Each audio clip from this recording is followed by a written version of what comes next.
Washington football. Woo!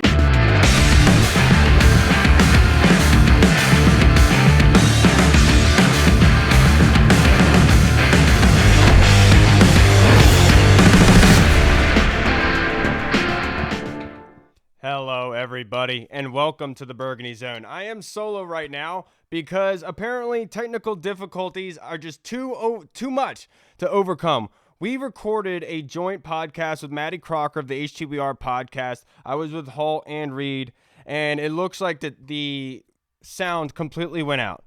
But what's going to happen here is I'm about to invite Maddy in, and we're going to do an abbreviated episode for you, essentially just recapping what we had talked about. And that way we can just at least pump out a product for you guys. I'm sorry, this just continues to happen, apparently, to the Burgundy Zone for the past 2 nights. But I'm going to get this going for you guys. And the first thing that I wanted to do is start talking about these fan questions that was sent in, because you guys did a great job with them. The first one I want to discuss is Steve Andy. Steve wants to know, is he too optimistic to think that the Washington football team could win 3 out of the last 4 games? And I'm going to be honest with you, Steve. I don't think you're too optimistic at all. They have proven that they can do it. They have shown that. And Ron Rivera in particular, Steve, because Ron, his record has continued to get better throughout the season. You know, he has a losing record, I believe, in September, and October, and December. His win-loss record is tenfold, a lot better than that. For that reason, I am confident that they could win the last 3 out of the 4. So I don't think you're too optimistic, Steve. I don't think that at all. I think you're right on par. This is a team that is very capable of doing that. And I said it last week. I'm not going to be in the business of saying Alex Smith can't do something. I'm not going to be that guy, because that guy obviously has been proving everybody wrong every step of the way. So I think that it can, and this team can, win 3 to the last 4. Now, Ian Bacon, do we feel that Haskins turned the corner?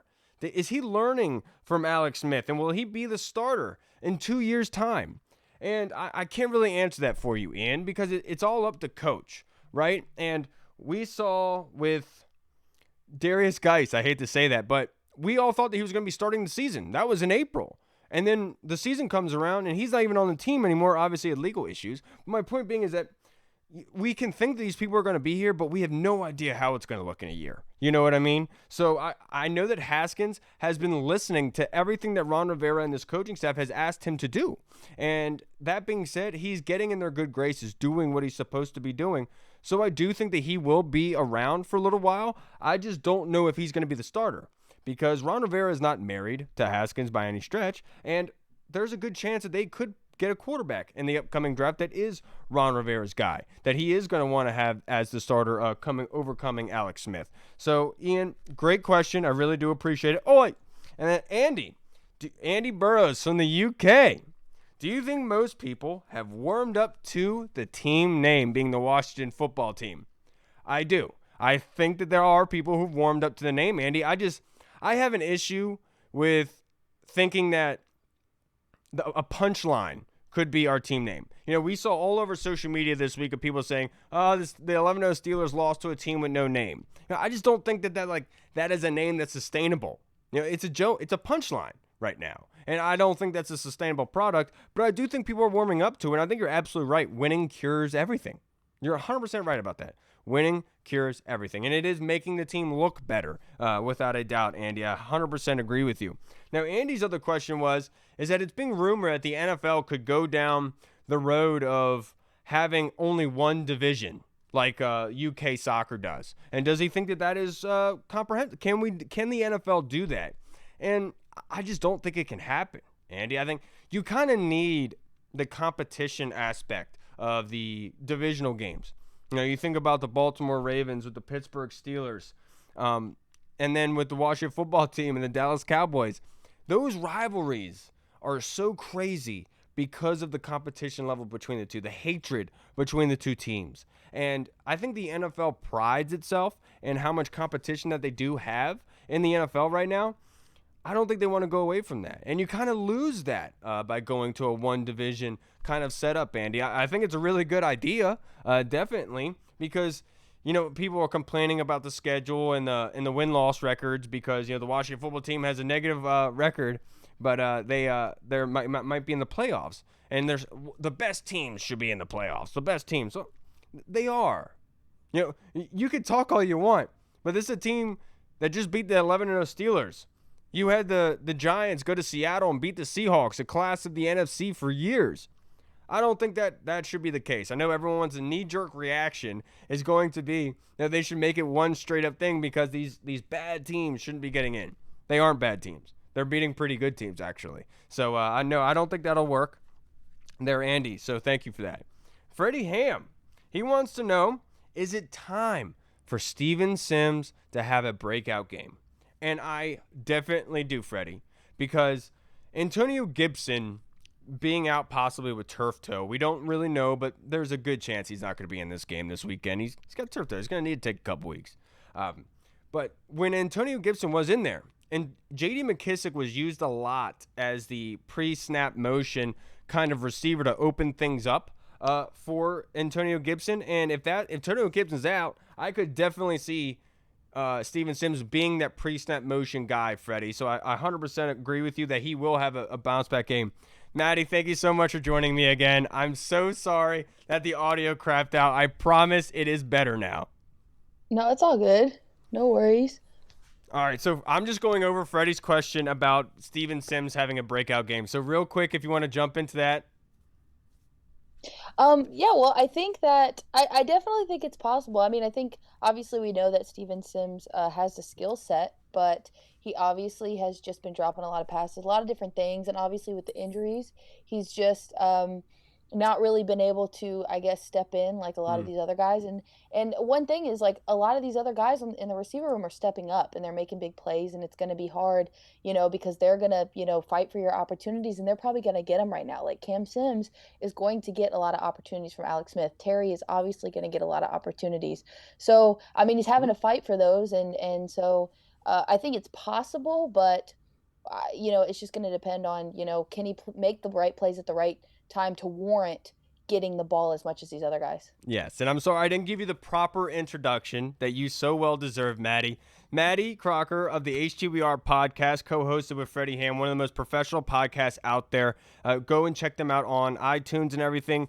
Maddy, the big question I asked you earlier, and I want to ask this again. You were in the interview with Jason Wright and us talking about the team. And the one question you had was very emotionally driven. If you can kind of give the audience an idea of what that question was and how Jason responded. Yeah, for sure. So the question, I don't remember the exact way I worded the question, but pretty much it went along the lines of, as a lifelong fan of this football team and as a woman, hearing of the previous regime's alleged mistreatment of women was like super disheartening, something that really was a big blow to me and my fandom. And so pretty much I just asked Jason, and even though, because I understand like he didn't make this mess, he's just having to come in and clean it up, and that's kind of a crappy position to be in, but he even said he knew that he was going to have to do some cleaning up. He knew what this job entailed. So I just asked him, what do you think that you can do as an organization to kind of build back the trust and faith of your many female fans? Because I think a lot of people don't recognize it, but there are a lot of really great female fans in pretty much any team for any sport, but definitely for Washington. Like there's a ton. If you just look on Twitter, you'll find so many. So he gave a great answer, and I wish that I'd have to hear it back to like really be able to, because in the moment there were so many great things. Maybe so maybe don't like try to say what he said, but what did it mean to you what he said? Right. Well, I think the biggest thing is, as soon as, because I talked to him about how, well, I guess I kind of maybe said something along the lines of that, like, it definitely was a moment where I had to question if I still wanted to root for this organization. And the first thing he said was, I just want you to know, I'm so glad that you are still here and that you stuck around. And that was huge to me. I mean, having the president of your favorite football team look at you eye to eye and say, I am glad you stuck around. I am glad you're still here. That's huge. Like that is a moment I will remember forever. And so, and he said a lot of great things. Like, I mean, this is the main thing I got from it. Jason Wright believes in women. He believes in women in sports. He understands and values women. And to me, that's kind of what I was seeing because he's at the head, he's the president of this team. A lot of this stuff is going to run through him. So if he has that mindset, and we know that Coach Rivera has that Mm. mindset, and a lot of the guys that are heading this organization have that mindset, I feel pretty good about the direction it's going to go in. Yeah, absolutely. And it was a powerful question. It was answered perfectly, in my opinion. And I think that it was the right situation in the right time. And I know I said it to you earlier, Maddie, so I want to make sure everyone knows. I'm appreciative that you stuck around as well. It's been a joy to be able to hear your thoughts on the Washington football team since listening, and I'm glad that you did stick around because you are one of the best voices in the podcast world, and I love the way that you view the game. You view it the right way. You don't go off the limb. You weren't calling for Ron Rivera to be fired after he benched Dwayne Haskins. You kind of understood how this process works, and the fan base is better because you are in it, Maddie. Now, I know that we went through a whole episode. I already went through the questions, but let's get your prediction for the game. What was the one area or facet that you thought the Washington football team had to dominate in order to beat the reunion with the San Francisco 49ers? Well, I think the big thing that I was thinking was they just needed to continue to dominate in the areas that they have been dominant.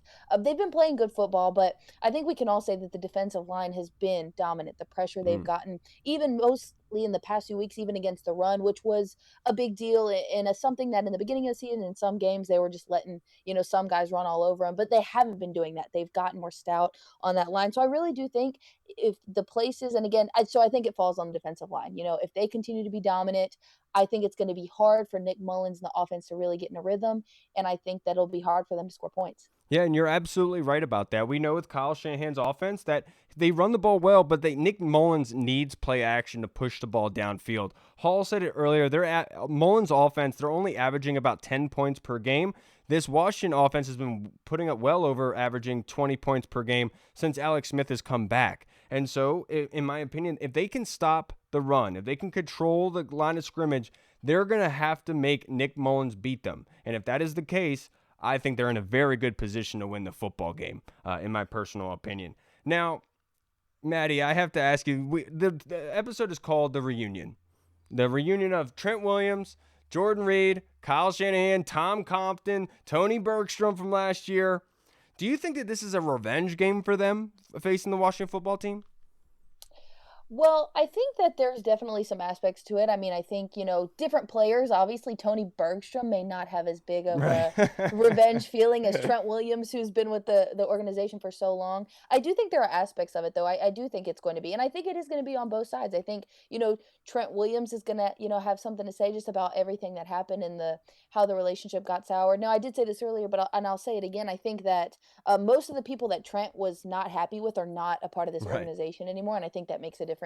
But even with Jordan Reed, yeah, there's gonna be this is my old team, but also I do believe that again. I was at the game last year.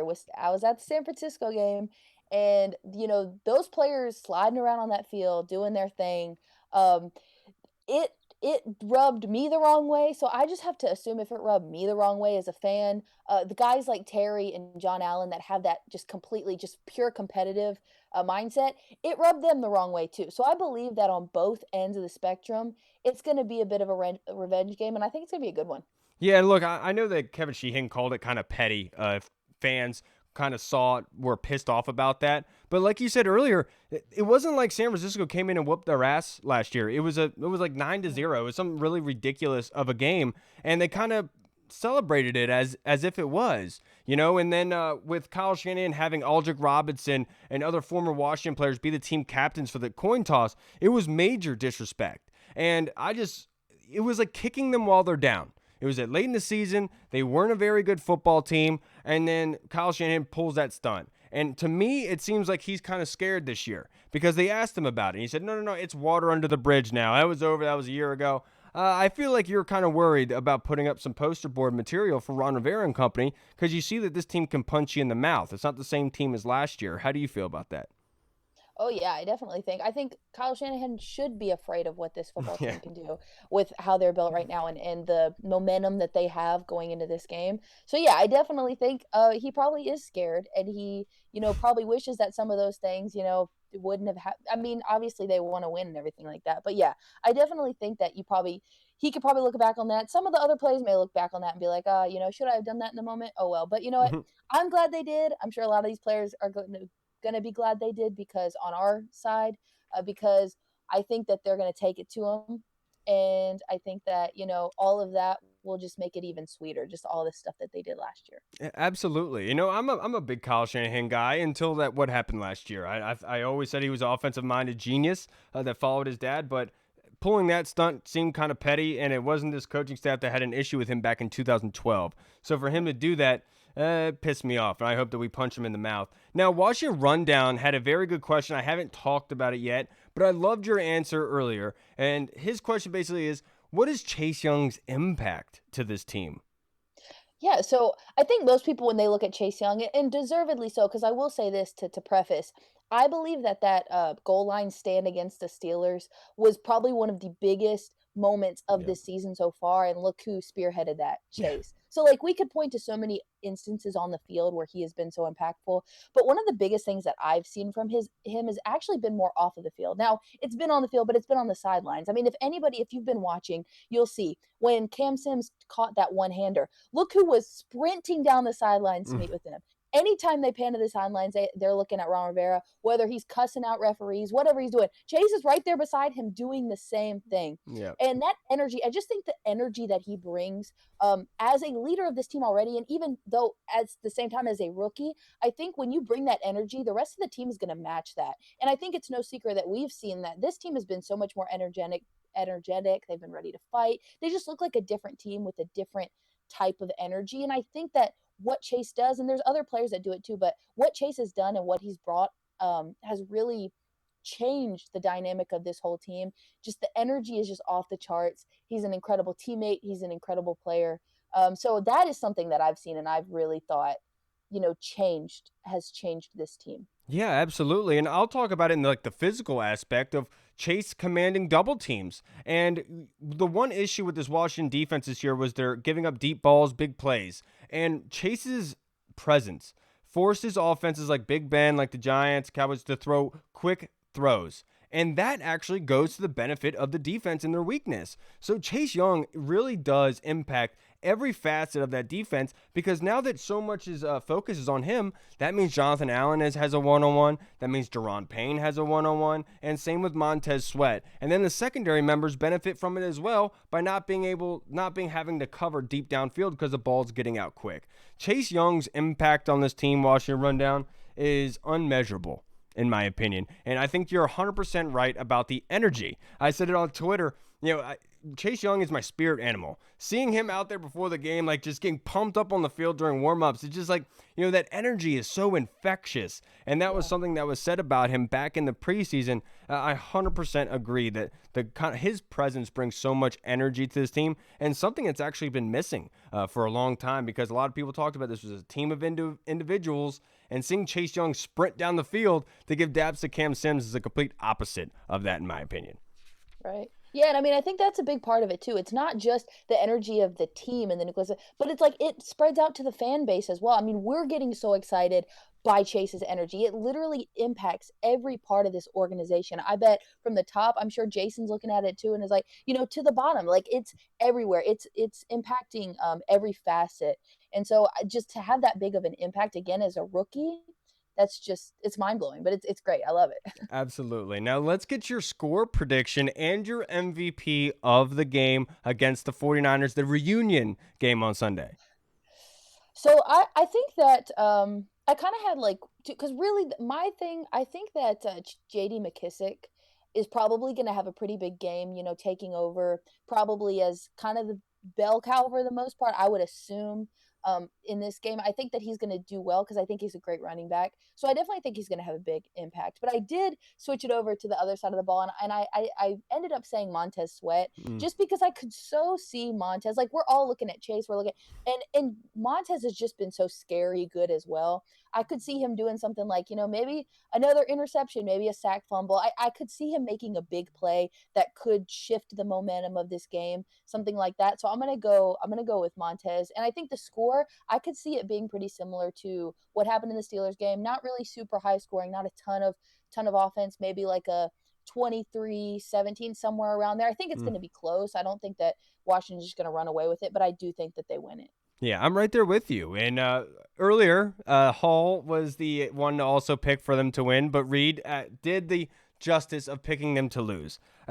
I definitely do think that they win this game, and I don't think that the 49ers are going to be able to put that many points up based off of the run tack ability of the defense. I think they're going to be able to stifle them a little bit, and my MVP of the game is going to be Alex Smith. I think this is his revenge game in a way. And what other better way to write the finish this season kind of with him going and beating the team that drafted him, that moved on from him. And in order for him coming back from this injury and everything and getting the W against them, I think is a recipe for success. And I think that is the best possible way that this could happen for the season. Now, the actual score, I'm going to go 24-13. I think the Washington football team is going to be able to put up some points on their defense. I know they're very, very good, and their defensive coordinator is going to be a head coach very soon. But I have more confidence in the Washington offense at this point than I do in San Francisco's facing each defense. Richard Sherman's older. I think Terry's going to have a better day than he did on Monday with only 2 catches for 14 yards. I think he really will be a point of emphasis. What about you, Maddie? Yeah, I definitely think, and I think that one thing is that, the national media, everybody else, they really I think that this team is still garbage. Because I understand at the beginning of the season, it was a slow start. People were trying to find their place. The pieces were kind of like fitting in. But I do believe at this point, this is a good football team. Like, they are hitting on most cylinders. The offense is clicking. The defense is becoming the dominant force that everybody expected them to be. So I think that, I think Washington's coming. If they come out and play their game, I said it earlier just like this. I think the only way they lose is if they completely lay an egg on Sunday. I think that, obviously we've seen them kind of be more of a second half team. I would like to see them really put together a full 4 quarters against San Francisco, but I genuinely think that, I know that there's injuries on the 49ers, but even completely healthy, I think Washington matches up well against them, and I think that it should be, I don't want to say an easy win, but it should be, it should be a win. Yeah, definitely. And the way that they played against Pittsburgh, obviously they have to replicate that. And with a young team, you worry about them being too confident heading after a win like that. But Coach Rivera, of course, has a PowerPoint ready for the team on humility to be able to have them go into this matchup level-headed. He's just a perfect coach, in my opinion. I mean, what other person would you rather have right now to deal with everything in the offseason? And then for him to have this kind of mindset for this game, I mean, what other perfect way for you to get ready for the San Francisco matchup? I can't think of one. Now, Maddie, I want to talk about something with you because we didn't gloss over yet, but we did talk about it earlier. The white uniforms, absolutely amazing. I can't thank them enough for doing it, and they balled out in them. Yeah, it was storybook. I mean, obviously we all know, I think all of us have been calling for these uniforms for a bit. So I think as soon as I realized that they were going to wear them, as soon as I saw the tweets, and I was pumped. I was ready. I did have a moment where I was like, because I was like, this game, if they don't come out and win this game, and this is the game they came out in the all whites, we're never going to wear them again. I'm going to feel worse. Because like, if we would have come out and lose to the Steelers, like been competitive, I'd have been like, okay, fair enough. Good team.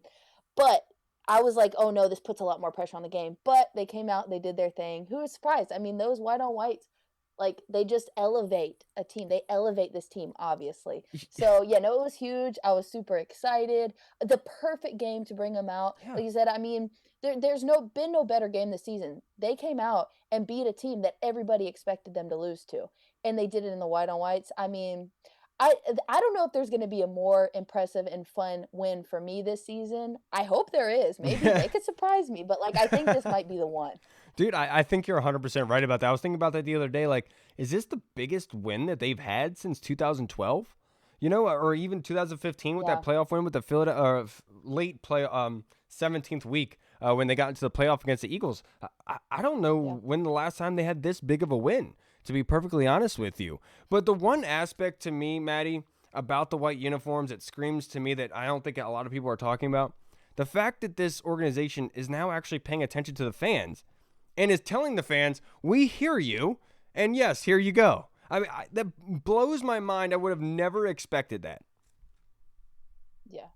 No, I agree. I mean, I think we were just so subjected for so long. Literally, my entire lifetime as a fan, like it seemed like the organization, the front office was so far off. They were in a different zip code than we were.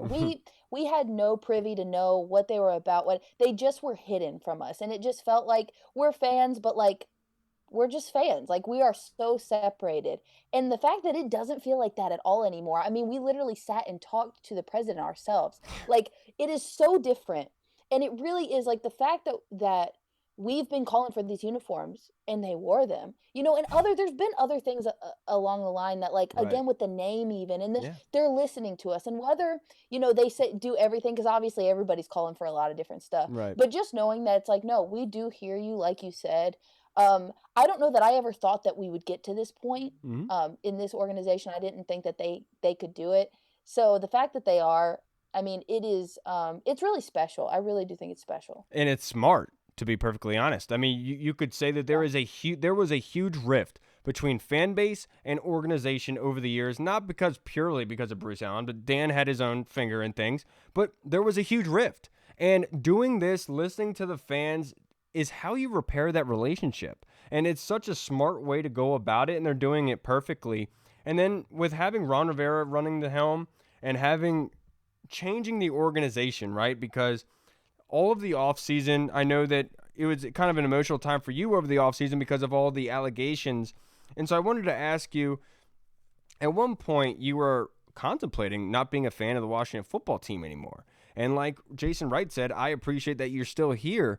What is the difference between then and now? Now you're again a lifelong fan. What kind of changed that for you? Yeah, it definitely like I say it like this. There has been so many lows with this organization. Anybody that's been a fan for even just a couple of years, you understand there haven't been many highs. I'm only 25 years old. I didn't experience the Super Bowls. I didn't experience the glory days that my dad talked about. I have no idea what that was like. I have seen low, low, low, but I never, in any moment, because of the product on the field, I never said, I don't know, I'm going to switch teams. I'm going to go, I don't know if I can do this anymore. Right. The one time ever in my fandom that I thought, I really may have to step back from this was when all of those allegations, when the Washington Post article came out, because I thought, as a woman, how can I sit here and support a team that would be willing to do that and treated women that way? Like, how could I do that? And really, like, there's no way. But the thing that did change was simply the people changed. The culture, I really do believe, is changing. And I believe that starts with Jason, that the Julie Donaldson hire, the Ron Rivera hire. It's about getting people in that you can tell are genuine people, are good character, strong character people. And I can honestly say that I believe that now our organization's headed into a direction where women are just as appreciated as men are. Mm. And that's a big deal. That's a really big deal. Because, if that wouldn't have happened, I probably would have been gone. But they brought people in that made me say, you know what? I want to stick around and support these people because I like these people. And these people are worth giving a shot to because they're worth being supported. And so they just brought in people that I was like, that I believed in. And so that allowed me to look past, at least for now, to say, I will stay long enough to see if this thing turns around Mm. because I've been here long enough where I want to see it turn around. And if they do, I want to be there repping just like all of my other friends. Like I Right. want to be there for that moment when they turn back around to the glory days. So that's really the big thing. They took out the people that were causing all the mess and they brought in people that I really think can clean it up. And so that gave me enough to stick with it. Yeah, and I think you're 100% right. The one feeling I got from Ron Rivera when he did come in the building is that he would not let stuff like that slide. That you knew that he's the type of guy that would stand up for the one person who doesn't have a voice, that wouldn't allow those kind of shenanigans in the building. 100% right, and I'm glad that you stuck around, Maddie. I really am. It means a lot. A lot of congratulations to Jonathan Allen, nominated Man of the Year. Dustin Hopkins, Special Teams Player of the Week. Good thing Ron Rivera stuck with him throughout the season. We had blanket parties early in the season that Dustin Hopkins was the victim of, and it looks like he listened, didn't he? So I'm glad that he gotten a lot better. He was a big difference in that game on Monday night. So congratulations to those folks. Javon Leake got brought up to the practice squad after Antonio Gibson goes down to with turf toe possibly for a little amount of time. So Javon Leake is there for the Washington football team. Maddy, I can't thank you enough for coming back on right after recording for over an hour and then coming and being able to talk to me a little bit, just be able to put out a product for tonight. I can't thank you enough. It speaks a lot about you, Maddy. I really do appreciate you coming on again. Yeah, man, of course. I always enjoyed talking football with you, and it's always an honor to be a part of your great show, your great podcast, and anytime. Yeah, I would love to be a part. I am so bitter because that was such a good episode. There was so many laughs, It so much was. good talk, and it's all gone because I am a moron. But that being said, thank you so much, everybody. Next week, we won't be recording on Tuesday. We'll be recording on Monday. It's my wedding anniversary on Tuesday, so make sure you guys keep an ear out for that. Everybody, thank you so much for joining in tonight. Maddy, thank you so much. I will see you very soon, and hopefully we can connect again in the relative future. Yes, definitely so. All right, everybody. Washington football. Woo! Washington football. Woo!